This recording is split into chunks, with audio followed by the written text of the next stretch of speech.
Hello, friends, welcome back to my YouTube channel, Grasp English. Today, we are going to discuss a lesson in the Kingdom of Fools. आज हम लोग class 9 के एक chapter in the kingdom of fools को discuss करने जा रहे हैं. And today we will have introduction of the lesson in the kingdom of fools and summary of the lesson in the kingdom of fools. So let us begin with introduction of the lesson in the kingdom of fools. Kannada is a regional language mainly spoken in the state of Karnataka. Kannada जो भाषा है वो कर्नाटका में बोली जाती है. This story is a Kannada folk tale. ये जो in the kingdom of fools जो स्टोरी है ये कन्नड़ फोक टेल है. ओके, फोक टेल क्या होता है समझ लीजिए आप. Folk tale is a story which is passed on from one generation to another. लोक कथा कह सकते हैं हम लोग, जो एक जनरेशन से दूसरे जनरेशन में चली आती है. It is taken from the book. एक किताब लिखे हैं A.K. Ramanujan, folk tales from India. उसी से ये पार्ट लिया गया है. Okay, folk tales from India written by A.K. Ramanujan. Summary of the lesson in the kingdom of fools. चलिए अब समरी की बात करते हैं in the kingdom of fools की. In the kingdom of fools is an interesting story. In the kingdom of फूल्स एक बहुत interesting story है of a kingdom run by a foolish king. ये जो किंगडम ऑफ फूल्स है, नाम से ही पता चलता है कि इसके राजा क्या है, एक फुलिश किंग है, एक मूर्ख राजा है. One day a saint and his disciple. एक दिन क्या होता है, एक साधु और उसका एक स्टूडेंट चेला reach the kingdom of fools पहुंचते हैं. The saint was astonished. The saint was bewildered. पूरा चौंक जाता है to see that the people were sleeping during the day. देखता है कि भाई रात में यहां लोग सो रहे हैं, सॉरी दिन में लोग यहां सो रहे हैं. And work during the night, और रात भर काम करते हैं. ठीक उल्टा. He was disturb to see that all the food items in the kingdom costed the same, $1. सारा का सारा फूड आइटम्स जो है, चावल हो, गेहूं हो, चीनी हो, सबका रेट $1 है. चाहे 1 किलो ले, 2 किलो ले या 5 किलो ले, आपको $1 देना पड़ेगा. Because it is the kingdom of fools. He analysed, तो गुरु जो है एनालिसिस कर लिए.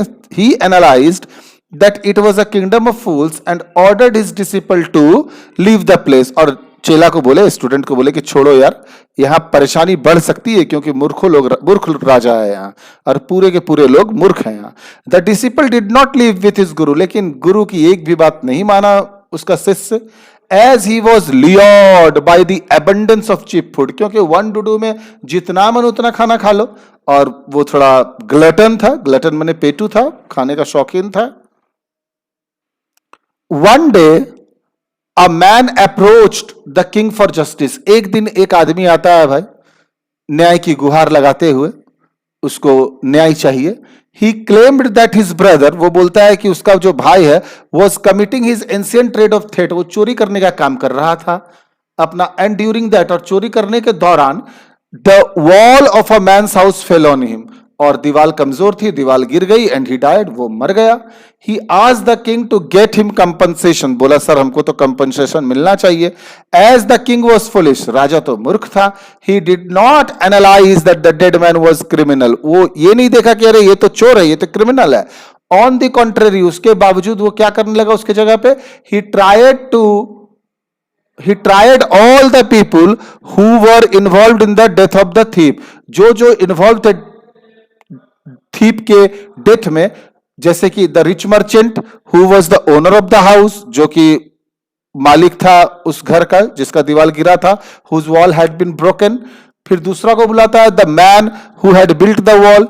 ये फिर तीसरा को बुलाता है the dancing girl due to whom the builder had built a weak wall.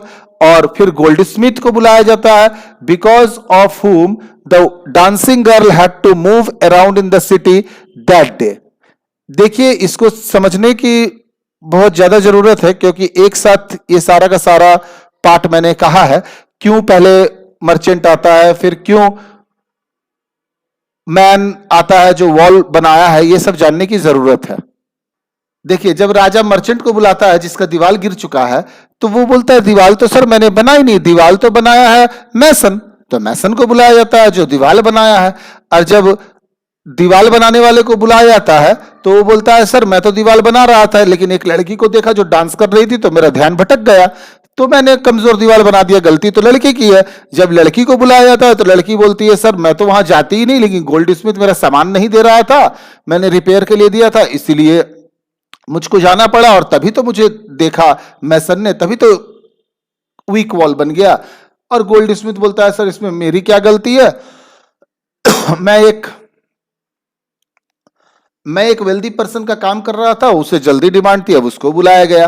तो सारा चीज मंथन करने के बाद राजा समझता है, finally the king decided that the merchants father was the real culprit. क्योंकि भाई जब पिता का तुम सब धन ले रहे हो तो पिता का पनिशमेंट भी लो, सिर्फ धन लेने से तो काम चलेगा नहीं।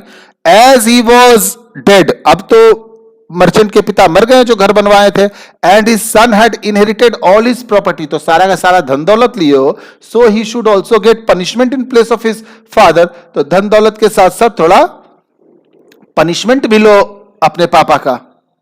So merchant father was the real culprit, तो भाई पिता का धन ले रहे हो तो पिता का पनिशमेंट भी लो। एज ही वॉज डेड, अब तो मर्चेंट्स फादर रहे नहीं, and his son had inherited all his property, so he should also get punishment in place of his father.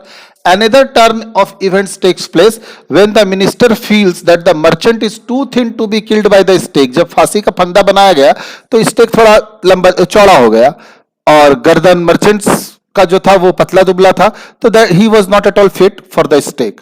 तो अब किंग क्या करता है, क्योंकि वो मूर्ख है, the king orders his men to find a fat man who could be punished in place of the merchant. बोला अच्छा एक मोटे आदमी को खोज लो, मर्चेंट की जगह पे उसको फांसी दे देंगे। As the disciple had become very fat, और राजा का जो शिष्य था, जो चेला था, वो खा खाकर बहुत मोटा हो गया था। The men took him to the king, उसको पकड़ लिया और फांसी के लिए ले आया। The innocent man prayed to his guru, अब तो फंस गया, तो अब वो गुरु को याद करने लगा कि गुरु आइए और मुझको बचाइए।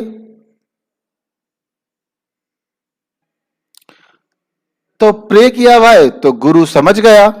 The innocent man prayed to his guru for help, the guru visualizes his disciple that he is in trouble, समझ गया कि मेरा शिष्य भाई परेशान में है, गुरु तो माफ कर देते हैं बच्चों को। And reaches there to save him, पहुंच गए गुरु वहां उसे बचाने के लिए। He uses his intelligence and wisdom to trap the foolish king, तो एक योजना बनाई कि चलो इसे जाल में फंसाते हैं राजा को, क्योंकि वो तो मूर्ख है। He convinced the king that the one who will be executed first will become the king, तो वो राजा को समझाएं कि जो पहले मरेगा वो राजा बनेगा, and the one who will be executed next will become the minister in their next birth of this kingdom, इस साम्राज्य का राजा बनेगा जो पहले मरेगा, और जो बाद में मरेगा वो मंत्री बनेगा। एक्चुअली पहले गुरु कहने लगे पहले मुझे फांसी लगा दो क्योंकि ये मेरा शिष्य है, शिष्य कहने लगा मुझे फांसी लगा दो। राजा ने सोचा भाई क्यों ये लोग मरने के लिए इतना सोच रहे हैं, तो गुरु को अकेले में बुलाकर पूछा, तो उन्होंने कन्विंस किया कि भाई जो पहले मरेगा वो राजा बनेगा इस साम्राज्य का, और जो बाद में मरेगा वो मंत्री बनेगा। अब देखिए मूर्ख राजा क्या करता है, finally the king and his minister get themselves killed by the stake in place of guru and his disciple. तो बोला कि भाई हम अपना साम्राज्य तो किसी को देंगे नहीं, पहले मुझको मारो। तो वो पहले ही से बोल दिया कि सुबह जो आएगा वो कल्प्रिट रहेगा उसे मार देना, और पहले वो गया उसे फांसी लगा दी गई, फिर सारे मंत्री लोग गए उसे फांसी लगा दी गई। अब ये साम्राज्य बिना राजा और मंत्री का हो गया। The people of the kingdom beg, अब वहां के जो लोग थे मूर्ख लोग, तो भाई गुरु को ही रिक्वेस्ट किए, beg the guru and his disciple to become their new king and minister, बोले आप ही मेरे राजा बन जाओ और मंत्री बन जाओ। तो भाई गुरु बन गया राजा और डिसिपल बन गया मंत्री। The Guru agreed on a condition, बोला ठीक है भाई हम मानने के लिए रेडी है, लेकिन एक शर्त है। क्या शर्त है भाई, the kingdom would function normally like all other kingdoms did, उसी तरह फंक्शन करेगा जैसे बाकी सब साम्राज्य में लोग काम करते हैं। तो उस समय के बाद इस साम्राज्य में लोग दिन में काम करने लगे और रात में सोने लगे, और सारा का सारा सिस्टम सुसज्जित हो गया, बढ़िया हो गया। तो my dear friends, love you all, till then goodbye, and go through the summary of the chapter in the Kingdom of Fools, and don't forget to subscribe the channel Grasp English. Thank you.